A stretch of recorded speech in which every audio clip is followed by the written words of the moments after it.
जैसा कि आप लोग देख रहे हैं 2-3 दिन से एक वीडियो वायरल हो रहा है जिसमें सिख कम्युनिटी कह रही है कि हमारी 2 बच्चियां दनमीत और मनमीत मिसिंग हैं। जिसमें मनमीत को तो ये वो बोल रहे हैं कि उन्होंने मनमीत को रिकवर कर लिया है और दनमीत जो है दनमीत स्टिल मिसिंग है। अभी भी दनमीत को हमें दिया जाए। और उनकी जो स्टेटमेंट हुई है वो गन पॉइंट पे हुई है, बल्कि ऐसा कुछ भी नहीं है। दनमीत मैं हूँ, मेरा मसला आज का नहीं है। मैं 2012 में कन्वर्टेड हुई हूँ। 2014 में मेरे निकाह हुए हैं मेरे बैचमेट मुजफ्फर के साथ, जो मेरी और उसकी रजामंदी से हुए हैं।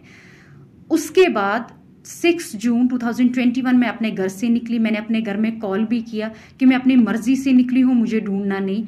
और विदिन 2 घंटे में पुलिस ने मुझे लोकेट कर दिया और सदर पुलिस स्टेशन बागात ले आए, जिसमें ऑलरेडी पूरी सिख कम्युनिटी और मेरी फैमिली वहां पर थी।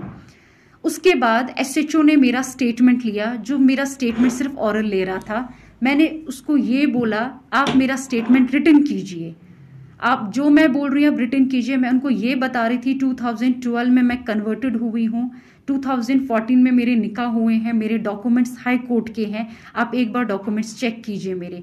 और इतना सब कुछ सुन के भी लड़के को लॉकअप में डाला गया था, उसके ऊपर एक्ट्स और चार्जेस लगा दिए गए थे। मैं उनको बार बार बोल रही थी कि मेरा 2012 में कन्वर्टेड हूँ मैं 29 ईयर ओल्ड गर्ल हूँ। मैं एक छोटी बच्ची आपने पकड़ के नहीं लाई कि आप मुझे मेरी फैमिली की ओर हैंड ओवर कर रहे हो।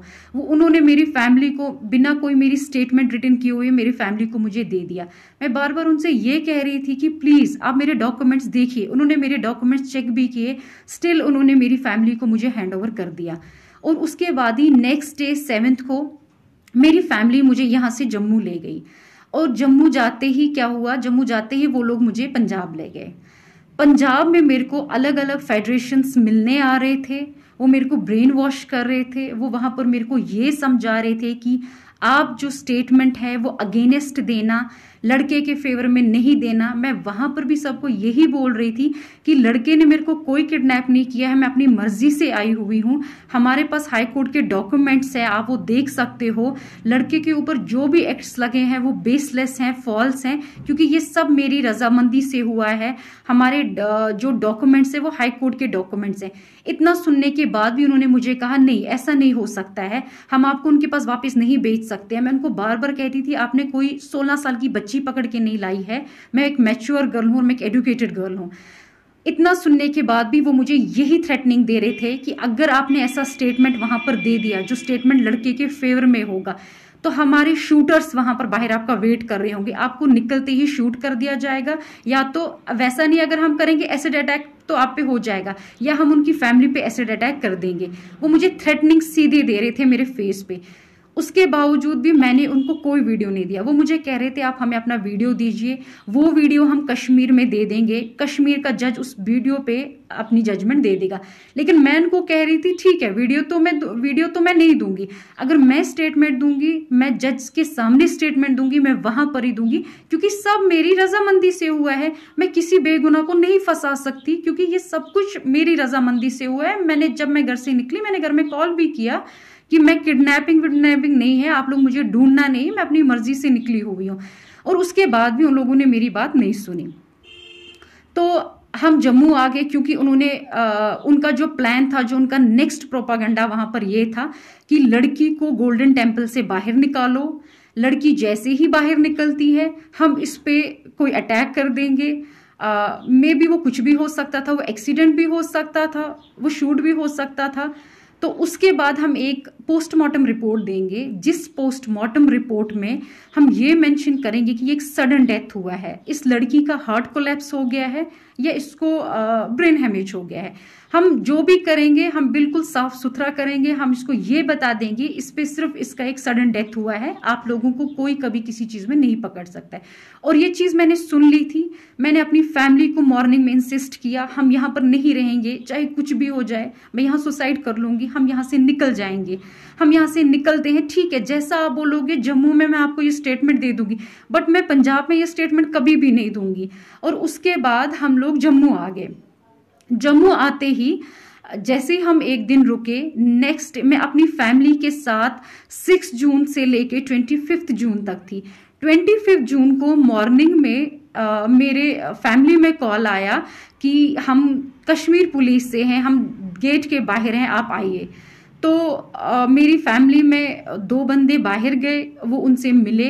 वहाँ पर जम्मू जानीपुर की पुलिस भी थी, ये नहीं था कि वहाँ पर खाली कश्मीर पुलिस थी, वहाँ हमारे घर के साथ ही एक पुलिस स्टेशन है, उनकी पुलिस भी वहाँ पर थी। उसके बाद वो मेरे रूम में आए, उन्होंने मुझे बोला मैडम चलिए, हमारे पास हाई कोर्ट के ऑर्डर्स हैं। वो ऑर्डर हमने देखे और सीधे पहले मुझे जानीपुर पुलिस स्टेशन में ले गए।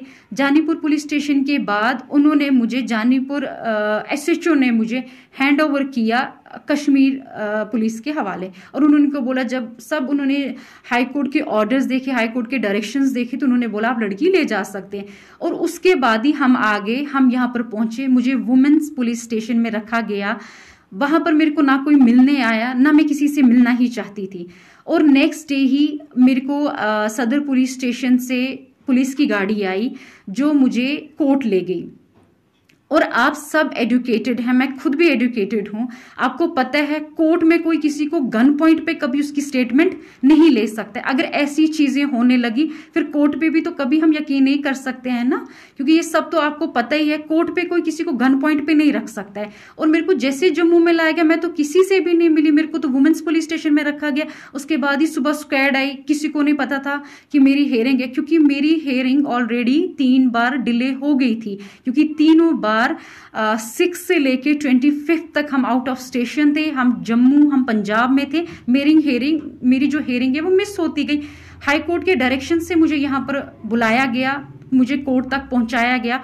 कोर्ट में जज साहिबा के सामने मैंने अपनी स्टेटमेंट दी, जिसमें मैंने उनको ये बताया है कि ये सब मेरी रजामंदी से हुआ है। मैं 2012 में कन्वर्टेड हूँ, 2014 में मेरे निकाह हुए हैं मेरे बैचमेट के साथ। उसके ऊपर जितने भी एक्ट्स एलिगेशंस हैं वो बेसलेस हैं, वो फॉल्स हैं। और उन्होंने मेरी स्टेटमेंट सारी रिटर्न रिकॉर्ड कर दी।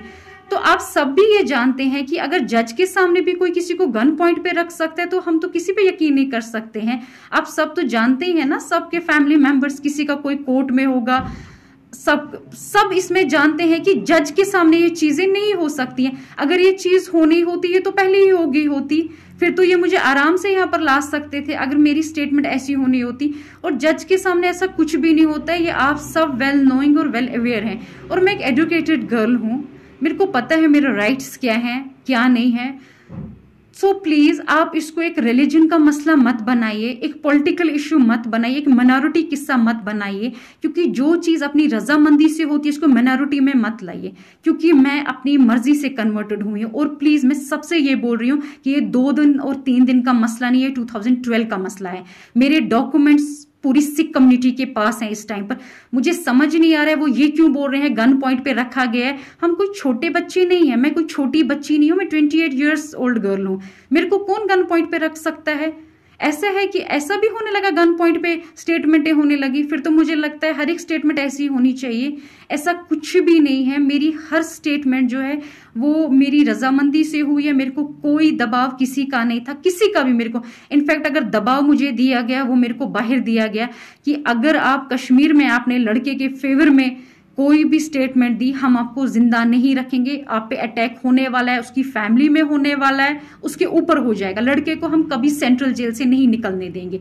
यहाँ पर तो वैसा मेरे को कोई थ्रेटनिंग नहीं था, मैंने तो फ्रीली अपनी सारी स्टेटमेंट यहाँ पर दी है।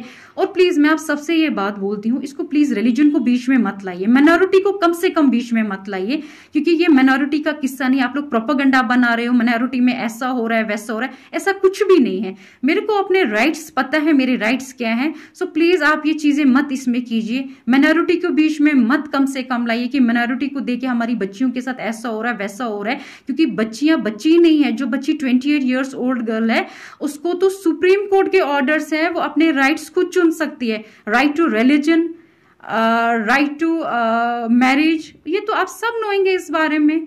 सो प्लीज रिलीजन के नाम पे ये दंगे फसाद मत करवाइए, ये डिमांड मत कीजिए वो मिसिंग है। मैं कोई मिसिंग नहीं हूं, मैं जहां पर हूं मैं अपनी मर्जी से हूं और मैं बहुत खुश हूं। सो प्लीज इसको रिलीजन का नाम और माइनॉरिटी का नाम मत बताइए। मैं कोई छोटी बच्ची नहीं हूं जिसको बोल कर ये करके ये चीज कराई जाए। फिर तो मैं अपनी फैमिली के साथ पूरा 25 डेज थी, जिसमें उन लोगों ने मेरी 3 हेयरिंग्स मिस हुई हैं यहाँ पर।